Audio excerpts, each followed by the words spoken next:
మీ మీద ఎన్ని ఆంక్షలో చూడండి. ఏడవకూడదు, వంశోద్ధారకుడివి, మొత్తం నామ్ రోషన్ కర్నా నీ డ్యూటీ, చచ్చుకుంటూ అమ్మనాయలను సాధాల, ఏ బాధ్యతలు ఉన్నా నీయే, నోరు మూసుకొని చదివి ఉద్యోగం సంపాదించి తీరాలా, పిచ్చి పిచ్చి సెకలు పోతే బాగోదు. ఈ ఏడవకుండా ఇవన్నీ భుజాన్ని వేసుకొని మేరునగ ధీరుడు అనే టైటిల్ కోసం ఎంత కష్టపడాల్సి ఉంటుందో మీకేమన్నా అర్థమవుతుందా అమ్మాయి? మీకేమన్నా అర్థమవుతుందా? పాపం చూడండి, వాళ్ళని చూడండి, పాపం ఏడవడానికి కూడా లేదు. చెప్పుకొని నాకు భయం వేసిందని ఏడవడానికి లేదు, దుఃఖం వస్తే ఏడవడానికి లేదు, బిగబట్టుకుని ఉండాల.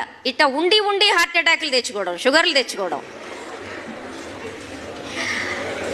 Male superiority. పాపం చిన్నప్పటి నుంచి నువ్వు మగాడివి కాబట్టి ఇలా ఉండాలి ఉండాలి అని చెప్తే